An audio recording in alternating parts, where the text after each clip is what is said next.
کربلا کربلا ہے ہماری دستگاہ، حق کا سیدھا راستہ، عبادتوں کا رابطہ، ہر ایک حر کی رہنما،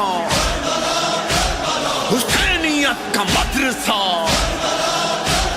بقائے حرف لا الہ۔ کیا اثرات ہوئے واقعہ کربلا کے؟ ابھی فتح و شکست کی بات پھر کسی مرحلے پر، ابھی صرف یہ دیکھنا ہے کہ کیا اثرات کربلا ہوئے۔ ایک اثر جو ہمیں فوری طور پر نظر آیا، اس سے پہلے شہادت امیر المومنین بھی ہوئی، شہادت امام حسن بھی ہوئی، جناب سیدہ کے دروازے پر جو ظلم و ستم ڈھائے گئے وہ بھی ایک بہت بڑا سانحہ تھا، لیکن اس پر کسی قسم کا عوامی رد عمل نہیں ہوا۔ کسی اسٹیج پر بھی اس کا ری ایکشن اس طرح سے نہیں ہوا کہ پروٹیسٹ ہوئے ہوں، کچھ لوگ باہر نکل آئے ہوں۔ کربلا پہلا ایونٹ ہے تاریخ اسلام کا جس کا ری ایکشن فوراً شروع ہوا۔ ایک ری ایکشن تو یہ تھا کہ مکے کے لوگوں میں، وہ مکے کے لوگ جنہوں نے امام حسین علیہ السلام کے مکے سے نکلنے کے وقت بالکل خاموشی اختیار کر رکھی تھی، بعد شہادت امام حسین ان میں ایک احساس پیدا ہوا کہ یقیناً یہ ظلم ہوا ہے، زیادتی ہوئی ہے، اور اس سچویشن سے فائدہ اٹھایا عبداللہ ابن زبیر نے، کہ جس نے فوری طور پر مکے کے گورنر کو وہاں سے نکال باہر کیا اور وہاں پر قبضہ کر کے اپنی خلافت کا اعلان کر دیا۔ ہر چند کے سیاسی فائدہ اٹھانے والے کا امام حسین علیہ السلام سے کوئی نظریاتی اتحاد نہیں تھا، وہ فکر حسینی سے قریب نہیں تھا، لیکن بہر طور امام کی شہادت کا ایک اثر یہ ہوا کہ ایک شہر نے بغاوت کی اور وہاں پر ایک نئی حکومت بن گئی۔ یہی رد عمل مدینے میں بھی پیدا ہونا شروع ہوا، اور جو مدینے کا گورنر تھا سعید ابن عاص، اس نے خاص طور پر اس صورتحال کو محسوس کرتے ہوئے جو سربراہدہ لوگ تھے، جو مدینے کے بڑے بڑے لوگ تھے، ان سب کا ایک ڈیلیگیشن بنایا اور ان سے کہا کہ میں آپ کو خاص طور پر دارالحکومت بھجواتا ہوں کہ آپ جائیں اور یزید سے ملاقات کر کے آئیں، اس سے اگر آپ کے کوئی گریونسز ہیں تو اس سے جا کے ایکسپریس کریں۔ اور پھر یزید تک پیغام بھیجا کہ ہم ایک ڈیلیگیشن بھیج رہے ہیں، ان کو جتنا زیادہ ہو خوش کیا جائے۔ چنانچہ یہ ڈیلیگیشن گیا، عبداللہ ابن حنظلہ ایک صحابی زادے تھے، وہ لیڈر بنائے گئے، وہ اس گروپ کو لے کے گئے۔ وہاں پر یزید نے پوری طرح کوشش کی کہ ان کو خوش کیا جائے، قیمتی تحائف، اعلیٰ وظائف، یہ سب ان کو دیے گئے، مال و دولت سے لے کے پلٹے، لیکن جب واپس آئے تو اب یہ سچ کی قوت تھی کہ جو وہاں گئے تھے اس لیے کہ یزید کی دولت سے متاثر ہو جائیں گے اور یزید کا کلمہ پڑھنے لگیں گے، جب مدینے آئے تو انہوں نے کہا کہ ہم تو حیران ہیں کہ اللہ کا عذاب ہم پہ کیوں نازل نہیں ہوتا۔ جو کچھ ہم نے اسلام کا حشر شام کے اندر دیکھا ہے، اس کے بعد ہم سمجھتے ہیں کہ اب عذاب الہی ہم سے دور نہیں ہے۔ نتیجتاً مدینے میں ری ایکشن پیدا ہوا، مدینے کے لوگوں نے بھی بغاوت کا اعلان کر دیا، اور وہی عبداللہ ابن حنظلہ جن کو بھیجا گیا تھا وفد کا لیڈر بنا کر، انہی کی خلافت کے اوپر مدینے میں بیعت کر لی گئی۔ یہ فوری رد عمل تھے واقعہ کربلا کے بعد۔ 61 ہجرہ میں واقعہ کربلا ہوا، 63 ہجرہ میں یہ صورتحال پیدا ہو چکی ہے، یعنی واقعہ کربلا کے فوراً بعد عبداللہ ابن زبیر کی حکومت، اور کچھ وقفے کے بعد مدینہ کے لوگوں کی بغاوت اور وہاں پہ حکومت کا قیام۔ یزید نے ان دونوں بغاوتوں کو ختم کرنے کے لیے ایک فوج بھیجی۔ کوشش کروں گا کہ تیزی سے گزروں کیونکہ مجھے بہت کچھ آج کی اس گفتگو میں عرض کرنا ہے، اپنی بات کو نتیجے تک پہنچانا ہے، اس لیے بہت سے واقعات کو چھوڑتے ہوئے یزید کی فوجیں حملہ آور ہوئیں اور مدینے کو تاراج کیا گیا، مسجد نبوی کی توہین کی گئی، اس میں گھوڑے باندھے گئے۔ مدینے کے شہریوں کو 3 دن فتح کے بعد 3 دن کے لیے ان تمام شہریوں کے جان مال عزت کو یزید کی فوجوں کے لیے جائز قرار دے دیا گیا۔ اس واقعے کو واقعہ حرہ کہتے ہیں۔ یہ یزید کی طرف سے ایک دوسرا سنگین جرم تھا جو مدینہ منورہ کے اندر کیا گیا۔ مدینے کی فتح کے بعد یزید کی فوجیں مکے کی فتح کے لیے گئیں. ابھی مکے کا محاصرہ جاری تھا. اس محاصرے کے دوران زمانہ تھا حج کا. وہ پہلا سال تھا کہ بعد رسول حج نہیں ہو سکا، اس لیے کہ یزید کی فوجوں نے مکے کو گھیر رکھا تھا اور اندر عبداللہ ابن زبیر کی فوجیں دفاع کر رہی تھیں.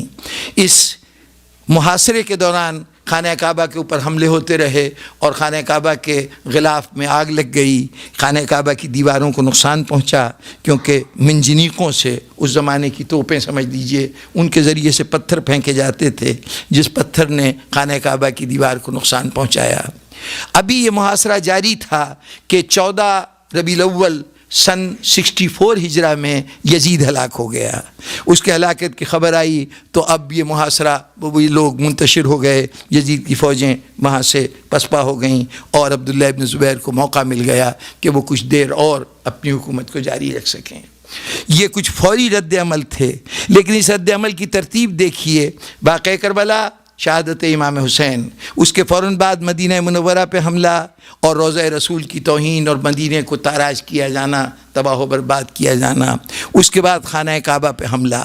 اگر عقائد کی نسبت ان چیزوں سے دیں تو پہلی منزل ہے امامت سے ٹکرانے کی، دوسری منزل ہے نبوت سے ٹکرانے کی، تیسری منزل ہے توحید سے ٹکرانے کی.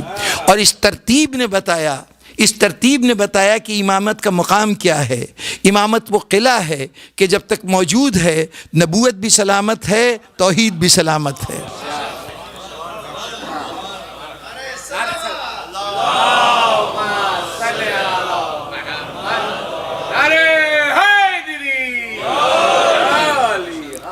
یہ کربلا کا اثر روح کربلا سے تو مطابقت نہیں رکھتا تھا. یہ ایک طرح کی ایکسپلائٹیشن تھی امام حسین علیہ السلام کے اس واقعے کی، اس سے فائدہ اٹھانا تھا. لیکن اس کے ساتھ ساتھ ہی تقریباً اس کے پیرلل ہی ایک اور تحریک چل رہی تھی. وہ کوفے کے وہ لوگ جن کو اس دوران میں جب واقعہ کربلا ہوا کچھ لوگ قید خانوں کے اندر قید کر دیے گئے تھے، جو ممتاز ایسے لوگ تھے کہ جو محبان علی کے طور پہ جانے جاتے تھے.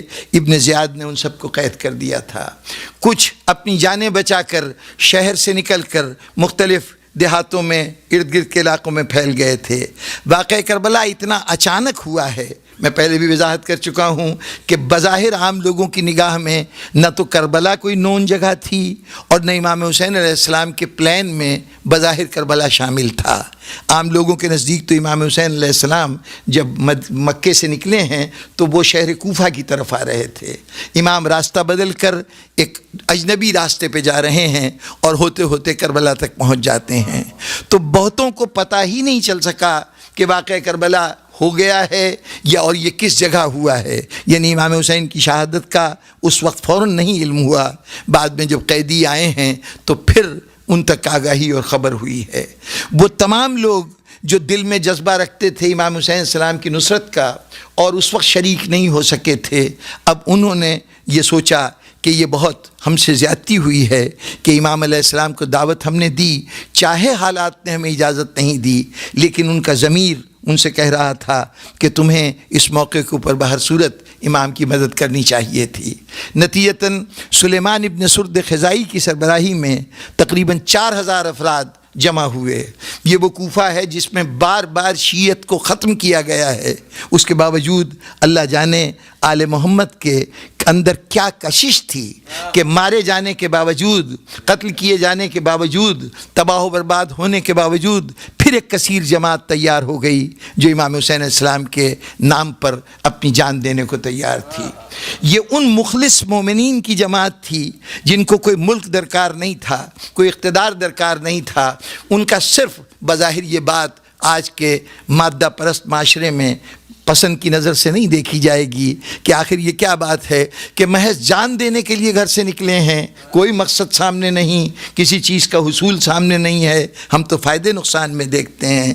لیکن ان 4000 افراد نے عین الورد کے مقام پر ابن زیاد کی کثیر فوج کا مقابلہ کیا اور اس مقابلے کے نتیجے میں ان میں بمشکل 300 آدمی بچے. 3 دن تک روزانہ جاتے تھے، جتنے مر جاتے تھے، جو باقی ہوتے تھے وہ اگلے دن کے لیے پھر جہاد کے لیے تیار ہو جاتے تھے۔ خود سلیمان ابن سرد خزائی اس جنگ کے اندر شہید ہو گئے، ان کے سارے ساتھی ممتاز مارے گئے۔ سلیمان ابن سرد خزائی وہ شخص ہیں کہ جنہوں نے امام حسین علیہ السلام کو کوفے آنے کا جو پہلا خط لکھا گیا ہے اس پہ 7 آدمیوں نے دستخط کیے تھے، اس میں سے کچھ خوش نصیب تھے جو کربلا میں پہنچنے میں کامیاب ہو گئے۔ حبیب بن مظاہر تھے، جناب مسلم ابن اوسجہ تھے جو کربلا میں پہنچے ہیں، عابس ابن شبیب شاکری تھے وہ بھی کربلا میں پہنچے ہیں۔ جو باقی رہ گئے تھے، یہ کانفرنس، یہ جلسہ جہاں یہ خط لکھا گیا، یہ سلیمان ابن سرد خزائی کا گھر تھا۔ چنانچہ سلیمان ابن سرد خزائی نے اپنے اس دعوت نامے کا قرض عین الورد کے مقام پر دیا اور جام شہادت نوش کیا۔ ان کے ایک ساتھی رفاع ابن شداد وہ باقی ماندہ فوج کو لے کر جو مشکل سے 300 افراد پہ مشتمل تھی، ان کو لے کر کوفہ آئے تھے۔ اس وقت مختار سقفی جیسے سیاستدان یہ مشورہ دیتے رہے کہ ذرا رک جائیے، فوج زیادہ ہو جائے، لشکر زیادہ ہو جائے، لیکن انہوں نے بتایا کہ یہ سود و زیاں کا حساب کتاب تجارت کی دنیا میں ہوتا ہوگا، محبت کی دنیا میں یہ حساب کتاب نہیں ہوتا۔ محبت قربانی مانگتی ہے اور انہوں نے یقیناً قربانی دی۔ یہ واقعہ کربلا کا ایک رد عمل تھا۔ اور پھر اس کے بعد مختار سقفی کا اٹھنا، پورے شہر کوفہ پہ قبضہ کرنا، اور اس کے نتیجے میں 2 سپر پاورز کی موجودگی میں، ایک طرف عبد الملک ابن مروان ہے بنو امیہ کا حکمران، دوسری طرف عبداللہ ابن زبیر ہے جو مکے کے اندر حکمران ہے۔ یہ صرف ایک شہر کے اندر قبضہ کیا ہے مختار سقفی نے، اور 1.5 سال کا کل عرصہ ملا ہے مختار سقفی کو۔ اس 1.5 سال کے اندر انہوں نے قاتلان حسین کو اس شہر میں جس کی اکثریت قتل حسین میں حصے دار ہے، جہاں قاتلان حسین کا اقتدار ہے، وہاں پر مختار سقفی نے 1.5 سال کے عرصے میں چن کر جتنے بھی نمایاں قاتلان حسین تھے ان سب سے انتقام لیا، ان کو تہہ تیغ کیا۔ یہ بھی واقعے کا ایک رد عمل تھا۔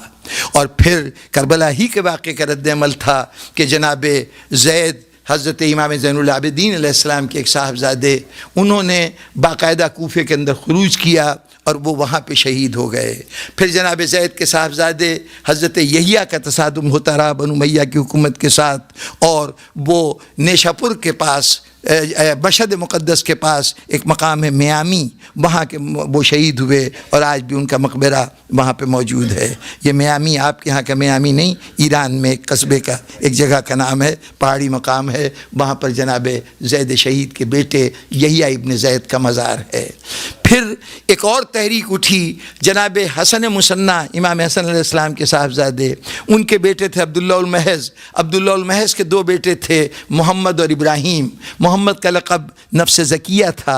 ان کی ایک تحریک شروع ہوئی 121 ہجری میں، 121 ہجرہ میں جناب زید شہید کی شہادت ہوئی ہے، اور اس کے بعد 129 ہجرہ میں جناب حسن مصنع کی اولاد میں سے نفس زکیہ کی تحریک شروع ہوئی، اور پھر انہوں نے بھی قربانیوں کا ایک سلسلہ ان کے ہاں بھی جاری رہا۔ جناب نفس زکیہ بھی شہید ہوئے، ان کے ساتھ ان کے بھائی ابراہیم بھی مارے گئے، پھر اس کے بعد ان کی اولادیں بھی ماری گئیں، اور یہ اولادیں سرزمین عراق سے لے کر، سرزمین عرب سے لے کر ایران کی سرزمین تک، افغانستان کی زمین تک یہ لوگ مارے جاتے رہے، اور جگہ جگہ ان کے مزار بنائے جاتے رہے۔ اسی سلسلے کی ایک کڑی پاکستان میں کراچی میں ایک قبر ہے عبداللہ شاہ غازی کی۔ یہ عبداللہ شاہ غازی امام حسن علیہ السلام کے پڑپوتے ہیں، اور سب سے زیادہ یوں کہیے کہ سینئر آل نبی میں، سادات میں سینئر ترین آدمی ہیں جو سرزمین پاکستان پہ دفن ہیں۔ اس کے بعد میں بہت سے سید آتے رہے، لیکن اولاد امام حسن میں یہ شخصیت ہیں۔ یہاں صرف ایک بات کی طرف توجہ دلاؤں گا، بات بڑی تفصیلی ہے، اتنی باتوں سے شاید بہت سی الجھنیں ذہن میں رہ جائیں۔ میں صرف ایک طرف توجہ دلا کے بات کو ختم کروں کہ یہ جتنے واقعات ہوتے رہے ہیں، یہ 1-2 نہیں ہیں، اور بھی بہت سے سادات میں یہ لوگ بار بار اٹھتے رہے، مارے جاتے رہے۔